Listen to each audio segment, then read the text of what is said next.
With that, I should say shalom. It is the bewitching hour. Actually, it's not. But today is Wednesday, and I want to give you the date because Wednesday, December 21st, 2022. And I say that because we're talking about Hanukkah tonight. And in talking about Hanukkah, I want you to understand that on tonight, if you haven't already, you should have begun kindling your fourth candle because this is the beginning of the fourth night. So the lights, again, are to be 4 candles at this point in time. I think there's so many people who are talking about this. I almost feel like I might have wasted your time because you could go to all kinds of sites, but I'm hoping I'll be giving you something you haven't looked at before, something that is quite different. Not that I'm making it up, but I just want it to be something that gives you something to pause over. Whenever I teach, my hope is that there's things in there that you can meditate on. And meditation is very good, and especially during this time of year. In fact, that is what the candles are supposed to be about, is the idea of beginning a process of reflecting and understanding. And so in our story today, I want to start, we're going to talk about Hanukkah. Let me give you Hanukkah. Most sites are going to tell you about the candles, because the candles are the only thing mentioned about Hanukkah in the Talmud. In fact, it's in 2 sections. One is in Sanhedrin 92b, I think it is, and the other one is in Sukkot. That's the only thing it talks about. But I want to give you the reason and the rationale. And so in order to do that, I want to go back all the way to the very beginning, to the very first part of the Bible. I want you to go back to Genesis chapter 1. And I want you to see something that maybe you haven't seen before. Genesis chapter 1 has multiple ways of being looked at. And that is the most amazing thing about it. And so each time I look, I find something new, or a rabbi inspires me to find something new. And so I want to start in chapter 1 of Genesis because it builds into where we're going tonight. If you look at the very first verse, it begins by saying, in the beginning, God creating the heavens and the earth. Okay, if he in the beginning created all of that, then what happened in verse 2? Because it now says, when the earth was astonishingly empty, with darkness upon the surface of the deep, and the divine presence hovered over the waters, over the surface of the waters. There are 4 key words that I want you to see in this particular place, because those words have multiple meanings to us, or could have multiple meanings if you learn them. The first one is the word tohu. The word tohu itself speaks of emptiness, but it also speaks of motion. So how can something move that's empty? The second part of that same sentence is tohu vabohu. In that particular place, bohu means to jumble it up. Well, how do you jumble emptiness? What is he really talking about? And then the third word that I want to give you is the word for darkness, hoshech. Now, hoshech is going to appear in a great number of places, and obviously it appears in this first chapter. It also appears in the book of Ezekiel. And in the first chapter of the book of Ezekiel deals with meditation. We think of it as a spacecraft. That's not what the story is really about. It is a very Kabbalistic story that lets us understand that Elijah is one of those rare people, because he will prophesy not in the land. When you go through the Bible, you'll find that there are 48 people that are identified as prophets.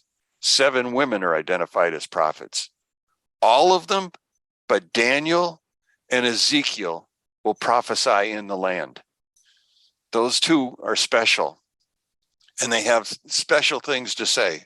In fact, Daniel is so special, he's not even listed with the prophets. His name is identified as a prophet, but when you go to the list, you will find that his book is actually found not in the prophetic area, but it's found in the book of writings because it's outside the parameters of Israel. He writes about things that no one else will talk about. And so he finds himself outside. And I'll get to that story in a couple minutes. The next word that I want you to look at is the word hovering. The word hovering here is merahephet. Merahephet. That's the word for a helicopter in Hebrew. So something is helicoptering over emptiness, over something that's moving, over something that's quite different. And so the rabbis begin to analyze that text and they begin to ask the question. Oh, by the way, the fifth one that I wanted you to look at was the idea of who's hovering over the water. And that character that's hovering over the water will be said to be the Messiah. So what you're looking at in this second verse, which you probably hadn't seen before, is a look at the four empires that are going to impact Israel as a nation. Now, obviously, Egypt impacted them, but Egypt impacted them prior to their becoming a nation. And so what we're going to look at are these four kingdoms. And in particular, we're going to look at the kingdom of Persia and the kingdom of Greece. And so as we look at this first section, we begin to look at the very first character that's listed there. The first character is the character called Tohu. And again, Tohu speaks of emptiness. It was during the reign of Babylon that the world became empty. How was it empty? The temple was destroyed. And so there was nothing there. And so it was shaken and gone. Now the second one is Bohu, and that's the place of confusion. And as we look at our story, let me help you understand some other things that you probably haven't seen before. We've always understood that the Babylonian exile would last 70 years. Well, that's true. It did last 70 years. But only 52 of it lasted in Babylon. You see, from the time of Nebuchadnezzar to his second son, Evil-Merodach, to his youngest son, Belshazzar, is only a 52-year period. And 18 of those years are now going to be spent in Persia. And for 18 years, they're going to go through this idea of confusion, because it will be Cyrus who will actually allow them to return to Israel and rebuild the temple. So that's the second empire. The third empire that's spoken of here is the empire that deals with the darkness. You see, the third empire deals with darkness because of the fact that they attempt to stamp out all of the religious understanding of the Jewish people, completely empty it. Rome continues that process. In fact, it's in Rome that we find out that the world becomes different again, because now all of a sudden the second temple is gone. And we're now living in a period where we're waiting for the coming of the Messiah. That's what's going on. In our story then, I want us to take that idea and take it to the book of Daniel. So turn back with me to the book of Daniel, and we're going to look first at the second chapter. I want you to understand first off that the book of Daniel is different than any of the other books. Yes, it's different in the sense of who's it's about, but it's also different because it was actually written on multiple scrolls. 12 chapters appear in our Bible. 14 are actually been found. Of the 12 that appear in our Bible, they're found on 9 scrolls. It was the Sanhedrin who actually put together the book of Daniel. It was never completely found as a singular book, but only as chapters. And so here, our book, we begin to look at this book, and the rabbis put it together the way they felt it should be understood. And so we began in the book of Daniel, and I've taught about some of this, but in Daniel, the second chapter, we said that kingdom all the way down. Remember the kingdom of gold, that's Babylon. We noticed the silver, the chest, that was Persia. Then we noticed the copper or the brass, and that was Greece. Then we noticed the iron that was there, and that was Rome, or what we would call Esau, or what they call Esau. But there was a fifth part. That's the part where we have iron mixed with clay. And so there was a long period of time when the discussions never went towards that mixture. Why was it mixed? Understanding came from Ibn Ezra and Rambam. They identified the mixture as Esau and Ishmael, or the Muslim world. So at the end of days, they were telling us that what we're going to see is a world that is dominated by Esau and Ishmael. Those will be the last two empires that are together. Now I want you to go to chapter number 8, because this is actually the Hanukkah story. This is where it comes from. In chapter 8, we begin with a third year of the reign of Belshazzar. So Belshazzar is the king when this vision is actually happening. So the vision takes place in Babylon, but it doesn't talk about Babylon. It talks about Media Persia, and it talks about the Greeks. That's who our contestants are going to be in our story. So we begin in chapter 8, verse 1. So it's in the third year of the king Belshazzar reigned, a vision appeared to me. I, Daniel, was in Shushan. It appears to him while he's in Belshazzar's kingdom, Babylon. But in the vision, he's going to be in Shushan, which would later become the capital of the Persian Empire. So he sees something that's not there yet. In fact, Shushan was not the capital at the time of this writing. So we look at this story, and it goes on to say, which is in the province of Elam. Elam is Iran. If you wanted to find a specific location, it's in the mountains in Iran. And the vision begins, and I saw in the vision that I was at the Ulai stream, which is a river that runs through that area. In fact, the city of Shushan literally banked up to it.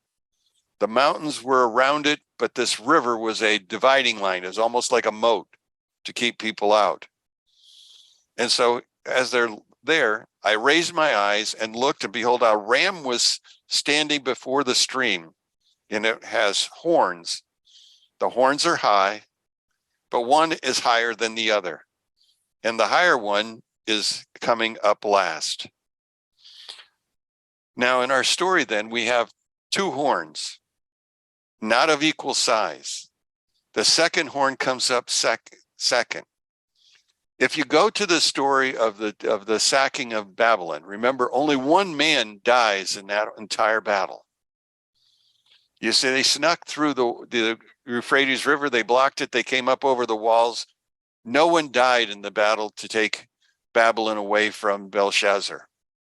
Only Belshazzar dies. Now, as we look at the story, as we're going through all that's happening here, we understand that the little horn is going to represent the first empire that comes up, which is the Medes. We see the Medes with Darius. Remember the story of Daniel in the lion's den. Darius the Mede was the king at that particular point in time. Behind that was a second horn that came up. It came up later and was actually bigger. That horn would be Persia. The total span of that empire was only 52 years, the same as Babylon. Both empires are going to last 52 years. But we know in the middle of the Persian Empire, Cyrus tells them that they can go back and rebuild their city and their temple. It goes on to say, I saw the ram goring westward towards the Mediterranean, northward into Turkey and Russia, and southward all the way down into the south, into the African, into Egypt and all of those areas. Now, as he's going in those directions, no beast could stand before it, nor could anyone rescue it from its hand. It did as it pleased, and it grew. So the empire actually grew bigger. It was much larger than the Babylonian Empire when it was all said and done. Now, as you're going through the story, we begin to look at something else that was happening at the same time. Verse 5. And I was contemplating, meditating on it. I was meditating this, and behold, the he-goat comes from the west, across the surface of the entire earth, but not touching the ground. And the he-goat had a conspicuous horn between its eyes. It came up to the two-horned ram that had seen standing before the stream, and he ran at it with a fury and of might. And I saw it reach the ram, and it fought bitterly with it, and then smote the ram and broke its two horns, or the two kingdoms that were there. And the ram had no strength to stand before it. The goat threw it to the ground and trampled it, and there was no one to rescue the ram from its hands. So we're now looking at the story from the Greek perspective. The Greek story is that this is one coming from the west to the east. It's Alexander the Great. That's who this horn was to represent, or this ram was to represent. And it was a single horn because Alexander led the entire empire. He was the one. Now, he decided to invade Persia, not on his own. He had this thing. It seems that his father, Philip, had decided he was going to conquer the Persians after they had crossed the straits several times and began raiding Greece. And so he decided he would get even. So he hired himself an army, or a mercenary group, and they began to move. One problem was, a king is not necessarily safe unless he has good guards around him. And Philip was assassinated. So Alexander takes his place. Now, Alexander was not necessarily going to go invade anybody until he looked into the treasury and asked his bookkeeper for an update on how much money we have. And he found out that they had only a few talents left, not enough to keep the kingdom. So he decided he would do what his father was going to do, and he would go to the places where there was money. And so he crossed over the Straits of Dardanelles, and he now began to go through Turkey. And he went down the coast into Israel. And he moved from Israel down into Egypt. Well, in the course of the time, as he's moving down through these countries, somebody told him that the Israelis were thinking of starting a revolution. And so he brought his men back up to Jerusalem. And when he got there, he looked, and out of the Jerusalem city gates came a man dressed in priestly robes. His name was Simon the Righteous.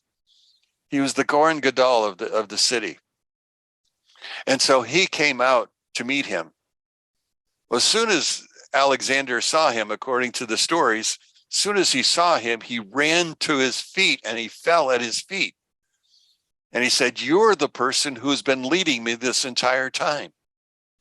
You see, he had visions all the way along the way, which is wonderful to talk about because this is the month of dreams and the month of visions. And so Alexander was receiving kingly visions, if you will, just like the Pharaoh received those two visions of the corn and of the cattle. So he received the visions, and he now came to the city, and now he bows before the priest. And instead of sacking Jerusalem, he leaves them with wealth. And he continues back and he starts going towards Persia once again. Well, in the process of moving towards Persia, Persia obviously came towards him. We know that one of the characters had just passed away, was the son of Esther, Darius.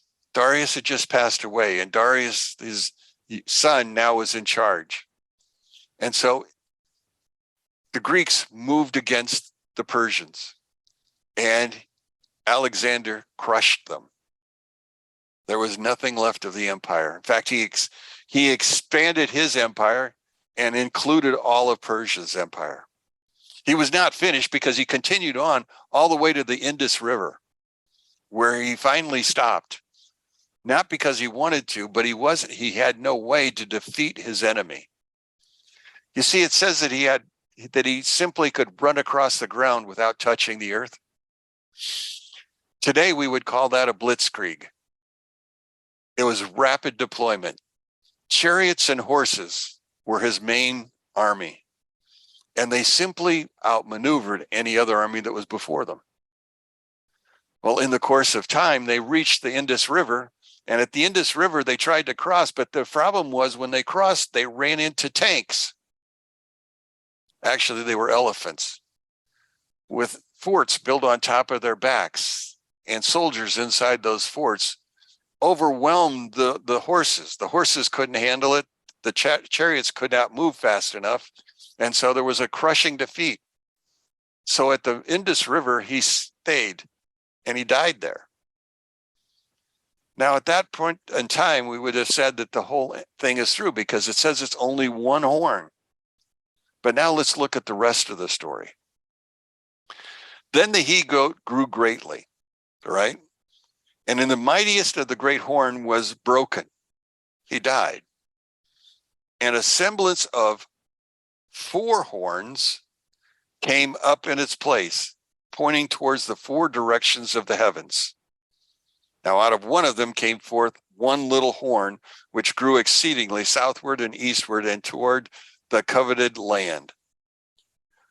So our story goes from Alexander, who was replaced by his sons, or at least one of them, who was quickly assassinated, and the generals began to fight among themselves until finally there were 4 generals that finally came to an agreement.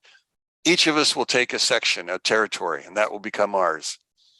One took the territory of Macedonia, Greece. That was what he decided he needed. A second one took the northern territories. The third one was a man called Seleucid. And Seleucid took the territory which we call Syria and Turkey, and all of the area of Persia. The fourth one was called Ptolemy, and he took Egypt, and that was his empire. So there were 4 generals who divided the nation into 4 parts, each one having a rule. But eventually, Seleucid got tired of the others and began to attack the others. In the end, it was down to Ptolemy versus Seleucid. Now, he had passed away, and so people had taken his place. As in fact, at the point in time in which this story begins to break out, we have a character on the throne called Antiochus Epiphanes, God Majesty. That's what he called himself, God Majesty. His citizens called him God Insane. They didn't have the same opinion of him as he had of himself. Constantly, there was a war between Ptolemy's army in Egypt and Antiochus' army in Turkey and Syria. Finally, there came a point in time when Antiochus took his entire army down to Egypt with the intention of destroying that southern kingdom. It failed. He returned and began to go north, but he found himself out of money. What do you do when you're out of money? You go to the nearest exchange and you take it out of a credit card machine. He went to the nearest exchange, and that was Jerusalem. And so he began to sack Jerusalem in savage revenge for something that happened to him. And he took everything. But he wasn't satisfied in taking all that they had. He also wanted to change them. You see, the Greeks up until that time understood, well, Alexander believed that they should blend them all together, but he wanted to do it peacefully. Antiochus didn't want to do it peacefully. He just simply eliminated circumcision. He eliminated Shabbat. He eliminated all the festivals. He eliminated everything that made a Jew a Jew. Well, at that point in time, many of the Jews were willing to become Greek. That's where you get the idea of the Hellenistic Jew. In fact, most of them became Hellenistic. Now, there was a town that was in the north of Jerusalem called Modin. One of the Hellenists decided that he was going to establish an altar there in Modin, and he was going to sacrifice a swine on it. Because, you see, Antiochus did the same thing with the temple. When he took the temple from the Jews, he splattered the walls with swine and refuse. He took the altar, and on the altar he slew a pig. And inside the holy place, he had placed a statue of Zeus and opened the curtains for everybody to see. Most of the Jews went along with it, but there were those who were Orthodox, those who believed in God, still practiced the ancients. And at that point in time, things began to change. You see, there was a man named Matthew, if you'd want to put it that way. And Matthew decided enough was enough. And so when the man went to put the pig on this altar that he had built, he ran him through with a spear. In doing so, he caused quite a stir. In fact, when it was all said and done, he and those who were with him slew the Greeks that were there. And they went to the hills. And that began what we call the Hasmonean Wars. Hasmonean, the idea is a hammer.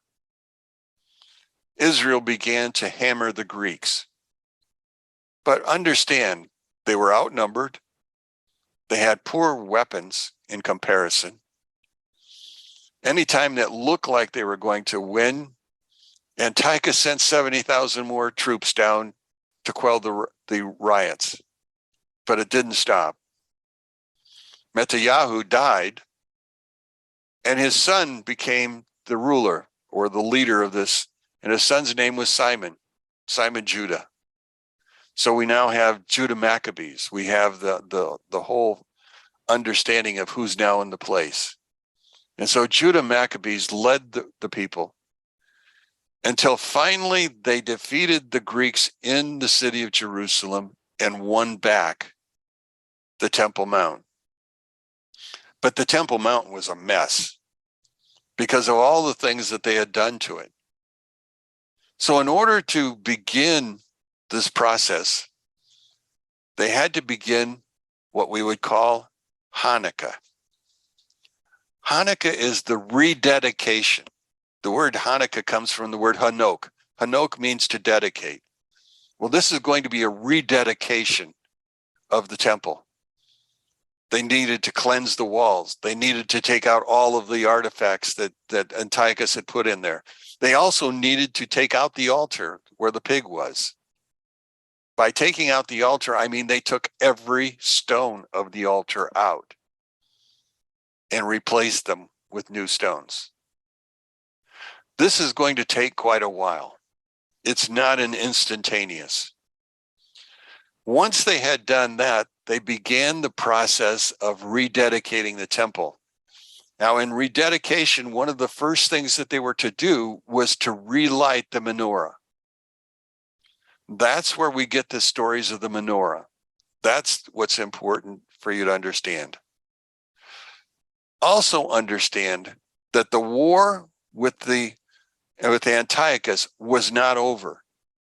It would go for 20 more years. It was like the Vietnam of that day. Finally, the war ended because the two sides quit. That was the only thing that brought it to an end. Now, back at the temple, again, looking around, they found one cruse of oil that still held the seal of the Cohen. So therefore, it was still holy. They filled the lamps themselves with the oil, and the oil was only supposed to last one day. But in reality, it went for 8 days. Now, it had to go for 8 days because you have to understand, in order to get new oil, there was a process. They didn't go out to the trees that are around the Temple Mount itself and pull olives off of that. They went all the way back up to Shiloh. That's where the oil had come from in the first place. They began to pick the olives. And if you've been to Israel, you know you don't eat the olive right off the tree. It's hard as a rock. In fact, when we got them, we soaked them for 2 days just so that we could crush them. They go through the crushing process, the refining process, all that was necessary. By the time they returned with the oil, it was now 8 days. So the miracle of the 8 days is also the miracle of how long it took them to process new oil. Something you probably haven't heard in any of your stories. Now, I need to then switch and let's talk about the candles and talk about the menorah itself. Hopefully I gave you enough information. And by the way, the lighting of the menorah occurred on the 25th of Kislev, which was 4 days ago if you're on Jewish time. The menorah spoke of, well, not only rededication, but it also spoke of freedom. It was a light. That was the important thing to understand. I want to read to you, if you don't mind, I want to read what's in the Talmud so you have an idea of what all it was there. It says, the holiday of Hanukkah, celebrating the Jewish victory over the Seleucids and the rededication of the temple in 164 BCE, was observed by the lighting of lamps, symbolizing the relighting of the temple menorah. The Babylonian Talmud, Shabbos 21b, explains the significance of the festival in its detail. Our rabbis taught the commandment of Hanukkah is to light one candle for a man and his household. Those who are more exacting, one candle for each and every person. So the original story was, on the dedication of this, each family was to use their own set of candles, their own menorah. Now, their menorah didn't have to be a 8-figure unit. It could be 8 single candles. But the idea was that you had at least 8 days worth of candles. And understand that 8 days wasn't enough, because you lit a candle on the first day. On the second day, you relit a new candle that was sitting in that holder and a second one. On the third day, you would again, new candle, third day. So now you've got 6 candles that you've lit. By the time the story is all finished, and they've done it 8 times, you have now lit 36 candles. 36, not 8, but 36. And this was the number of candles. Now, 36 is the number in Hebrew, is Lamed Vav. Lamed Vav, Lamed is 30, Vav is 6. In the mystical understanding, there are 36 righteous Tzaddikim who are hidden across this world. They're the reason the world still exists. If there ever came a time when there would be less than 36, and understand, they all don't last forever. They die, and another one takes their place. So the 36 are going to be there, but not all 36 of them are actually practicing at that point in time. You have those who are young and those who are older. But there's 36 of them, 36 Tzaddikim. And they're called the mysterim, the idea of being hidden. Nobody was to know who they were. We find out the very first one that was ever identified was the Baal Shem Tov. He was the first one to be recognized. And he blew the whole thing out of the water when he decided that the world needed to know what the Torah was about. And so he began to teach this Torah to everyone. Well, back to the story. So those who are more exacting, one candle for each and every person, and those are the most exacting. The house of Shammai, on the first day, one should light all 8 of them, where the house of Hillel said, each day you light 1. So Shammai said you light 8, then you light 7, then you light 6, then you light 5, all the way down. And the reason Shammai said that was because he understood that it's like Sukkot. On Sukkot, we remember during that festival, there's 70 bulls that are slaughtered. But they don't slaughter all 70 on the first day. They slaughtered in the beginning 15 on the first day, then 14, then 13, and then on down the line until they came with 70 bulls over the course of the 8th day. Hillel says, no, you start with the least light and grow to the most light. And the importance for this to understand is the fact that we are to light the world. And the more of us that understand Torah, the more light is in the world. Now, I don't know if you folks have Shabbat candles or you're doing the Shabbat. You're supposed to put your Shabbat candle menorah in your front window. It's not there to give you light. It's not there for you to read by.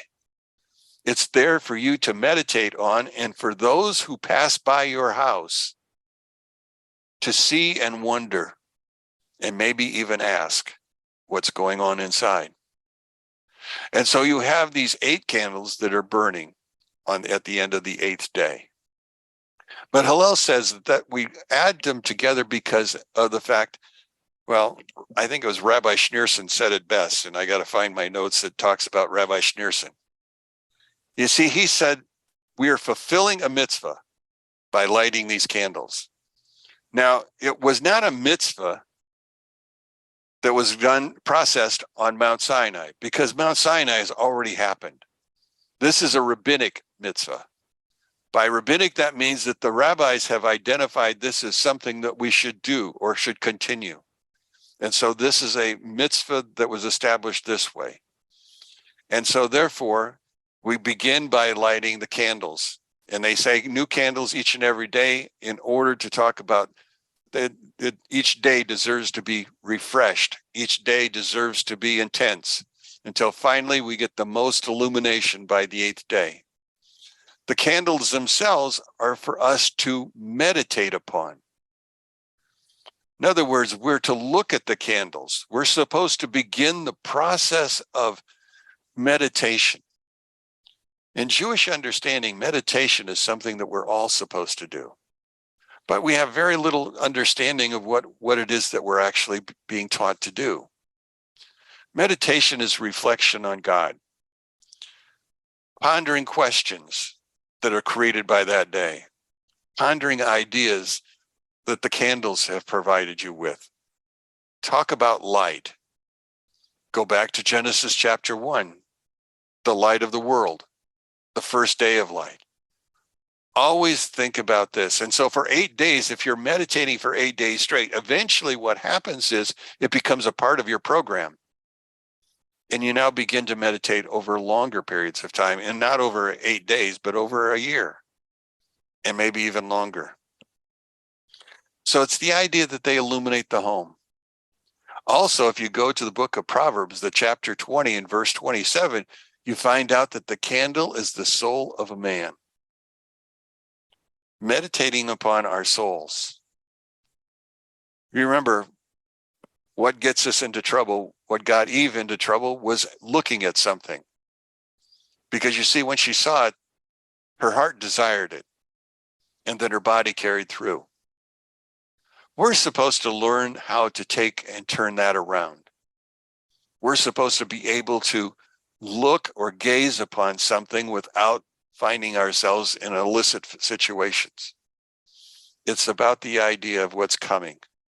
And when we get to the 8th candle, it's about the Messiah, the one that's hovering over the waters. And again, waters are Torah. So if you have nothing else to meditate on, take your Bible, find a portion, meditate on it, think about it. The next paragraph says, Ula said, 2 Aramaic sages argued about this in the West, which is the land of Israel, Rabbi Yossi bar Avin and Rabbi Yossi bar Zavida. One says the reason that the house of Shammai is the number of lights corresponds to the days that are still to come. The reason that the house of Hillel is that the number of lights corresponds to the days that have already passed. And one says the reason the house of Shammai is in the decreasing lights corresponds with the bowls of Sukkot, which I told you about. Our rabbis taught it is a commandment to place the Hanukkah lights at the entrance of one's household, outside. Well, you don't have to place them outside. You just simply need to place them in the window where they can be viewed outside. If he lives in an upper chamber or second story, he should place the window closest to the public thoroughfare. But in a time of danger, he should place it on a table, and that will be sufficient. So they even understood in the days in which which Germany was persecuting so many Jews, they still continued the process of Hanukkah, but they didn't do it as openly and conspicuously. What is the significance of the holiday of Hanukkah? Our rabbis taught from the 25th day of Kislev are the days of Hanukkah, which are 8, on which eulogies and fastings are forbidden. When the Greeks entered the sanctuary, they defiled all the oil of the sanctuary, but when the Hasmonean house, that's the Maccabees, grew mighty and defeated them, they searched and could find only a single cruse of oil, which was sealed with the seal of the high priest. And in there it was a sufficient oil, but for one single day. But the miracle occurred that it lit the menorah for 8 days. The next year, that was established. In other words, it wasn't the first year that this process of Hanukkah was established. It was the next year. The next year. So we have 2 kinds of menorah. We have the traditional menorah, and what we have is the Hanukkah. The Hanukkah is the one with 9 candles. The Ner is the center candle. That's the candle that's used to light the others as we go through the process. Hanukkah is about appreciating and meditating as we go through this whole thing. Now, I think I gave you enough information to at least cause you to be curious, or at least fill in some information.